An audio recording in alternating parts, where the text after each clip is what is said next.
बिस्मिल्लाहिर्रहमानिर्रहीम। अस्सलाम वालेकुम। आज का हमारा टॉपिक एटॉमिक स्ट्रक्चर जो कि चैप्टर नंबर 5 का पहला लेक्चर है।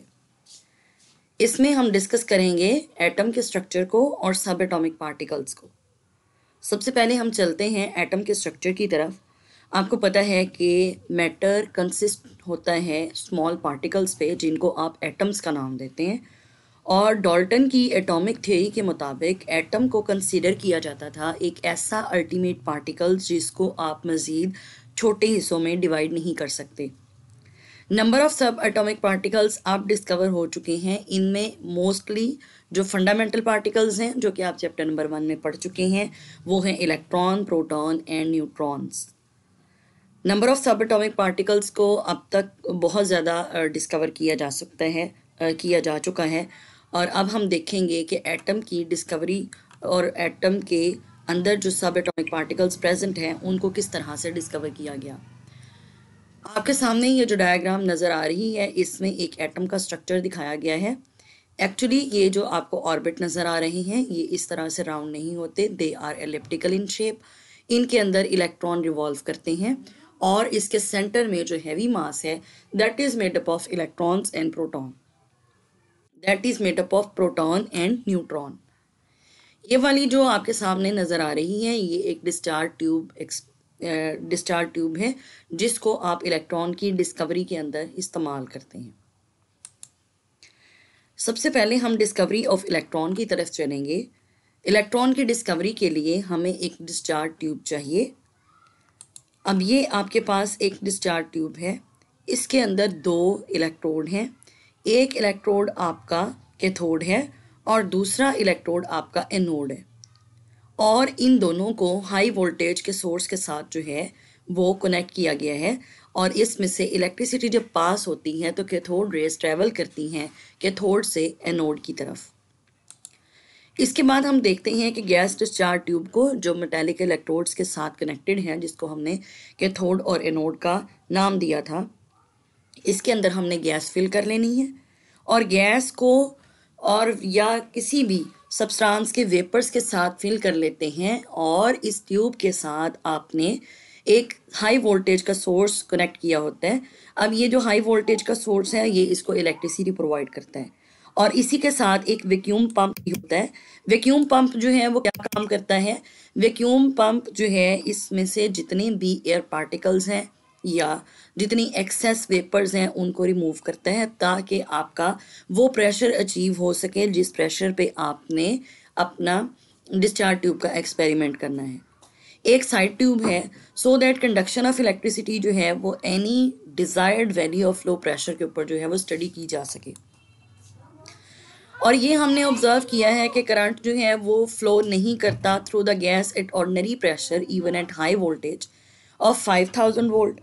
और जब pressure inside the tube reduce कर दिया जाता है और हाई वोल्टेज 5000 से लेके 10,000 वोल्ट तक अप्लाई किया जाता है तो इलेक्ट्रिक डिस्चार्ज होता है, जो कि गैस उसी गैस के अंदर से इलेक्ट्रिक डिस्चार्ज होता है और ये एक यूनिफॉर्म ग्लो प्रोड्यूस कर देता है इनसाइड द ट्यूब। लेकिन जब हम प्रेशर को मज़ीद रिड्यूस कर देते हैं और प्रेशर की वैल्यू 0.01 टॉर तक आ जाती है तो ओरिजिनल ग्लो डिसअपियर हो जाता है और सम रेज जो प्रोड्यूस होती हैं ये फ्लोरेसेंस प्रोड्यूस करती हैं on the glass wall opposite to the cathode. These rays are called cathode raise.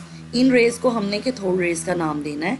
और कलर जो होता है या ग्लो जो होता है फ्लोरेसेंस का produce on the glass wall, ये डिपेंड करता है कि आपने किस तरह का ग्लास जो है वो इस्तेमाल किया है। अब ये जो आपके सामने डायग्राम है इसके अंदर कैथोड रेज जो हैं वो कैथोड से ट्रेवल करके एनोड की तरफ जा रही हैं। ये एक बॉक्स है जो कि हाई वोल्टेज सप्लाई करता है। ये आपकी जो है वो डिस्चार्ज ट्यूब का कनेक्शन है वैक्यूम पंप के साथ। इसके अंदर जो है वो आपने वैक्यूम पंप का क्या काम है कि वो इसमें से जितनी भी एक्स्ट्रा एक्सेस एयर होती है वो उसको रिमूव कर देता है। अब हम चलते हैं कैथोड रेज की प्रॉपर्टीज़ की तरफ कि कैथोड रेज जो हैं वो नेगेटिवली चार्ज पार्टिकल्स हैं। जे पैरन ने इस एक्सपेरिमेंट को प्रूफ किया कि जब कैथोड रेज को पास किया जाता है between the poles of the magnet, तो the path of negatively charge particles is curve downward to point 2 by the magnetic field. In 1897 J Thomson ने इस्टेब्लिश किया था electric charge by the application of electric field, the cathode ray particle were deflected upward. अब यहाँ पे अगर आप इस diagram को देखें जो कि कैथोड रेज का एक्सपेरिमेंट शो कर रही है, ये आपके पास जो है वो कैथोड रे ट्यूब है। इसके अंदर ये आपका कैथोड है जहाँ से जब इलेक्ट्रिसिटी प्रोवाइड करेंगे तो नेगेटिव रेडिएशंस जो हैं निकलेंगी।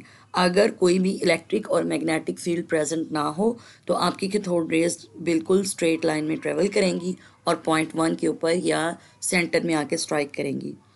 लेकिन अगर आप इसको मैग्नेटिक फील्ड प्रोवाइड कर देते हैं, जो कि ये आपके सामने मैग्नेट लगाया हुआ है जिसके 2 नॉर्थ एंड साउथ पोल हैं, तो जब इलेक्ट्रिसिटी इसमें से पास करेंगे तो कैथोड रेज जो हैं वो डिफ्लेक्ट हो जाएंगी डाउनवर्ड। इससे क्या होगा कि अब ये पॉइंट 1 की बजाय पॉइंट 2 के ऊपर जाके स्ट्राइक करेंगी।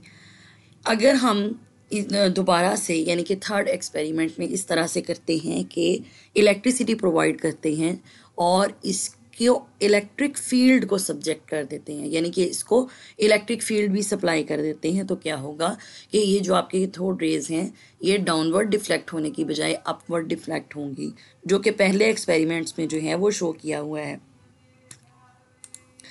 अब अगर हम बात करते हैं थॉमसन की, कि थॉमसन ने फाइंड किया था by carefully controlling the charge on the plate when the plate and the magnets were both around the tube, he could make a cathode ray strike at the tube 1 at point 1 again.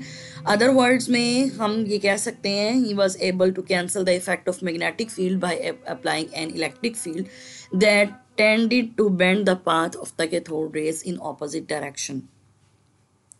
इसके बाद जो है वो हम इसकी second property की तरफ आते हैं। पहली प्रॉपर्टी हमने ये देखी है कि कैथोड रेज जो होती हैं वो नेगेटिवली चार्ज पार्टिकल हैं, और जब आप इसको डिफ्लेक्ट करते हैं, डिफ्लेक्ट किस तरह से करते हैं, बाय अप्लाइंग इलेक्ट्रिक फील्ड और by applying magnetic field.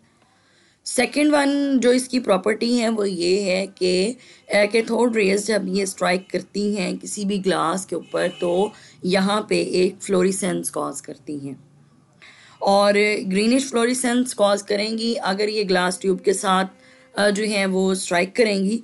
These rays also produce fluorescence in rare earth and mineral when placed in the path of these rays alumina glow red and stone yellow. Tin stone जो है उसके अंदर yellow आता है, तो ये depend करता है इनकी प्रॉपर्टीज़ के ऊपर, ग्लास की प्रॉपर्टी पे, कि किस तरह का ग्लो जो है उसके अंदर प्रोड्यूस होता है।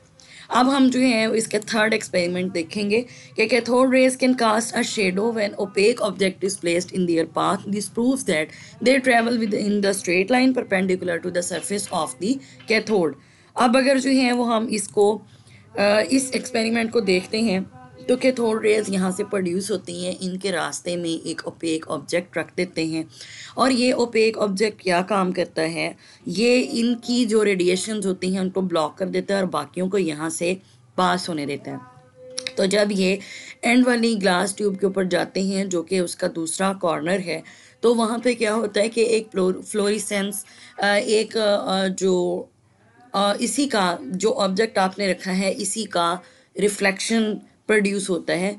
इससे पता चलता है कि जो कैथोड रेज हैं वो मासलेस पार्टिकल्स नहीं हैं, इनका एक डेफिनेट मास होता है। अब उसके बाद जो है वो हम अगले इसके एक्सपेरिमेंट की तरफ जाएंगे कि they can drive a small paddle wheel placed in their path. This shows that these rays possess momentum.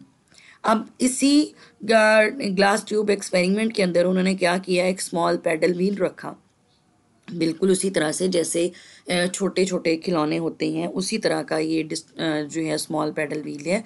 जब कैथोड रेज ने यहाँ से ट्रैवल करना शुरू किया तो जब उनके रास्ते में ये स्मॉल पेडल व्हील आया तो इन्होंने अपना मास और मोमेंटम जो है वो ट्रांसफ़र किया व्हील के ऊपर। उससे क्या हुआ कि इन्होंने अब रोटेट करना स्टार्ट कर दिया। इससे क्या साबित होता है कि जो आपकी कैथोड रेज होती हैं these are particles having certain या डेफिनेट मोमेंटम। अब इसकी अगेन हम एक्सपेरिमेंटेशन की तरफ चलते हैं। लेकिन उससे पहले हम इसकी प्रॉपर्टीज़ को स्टडी करते हैं।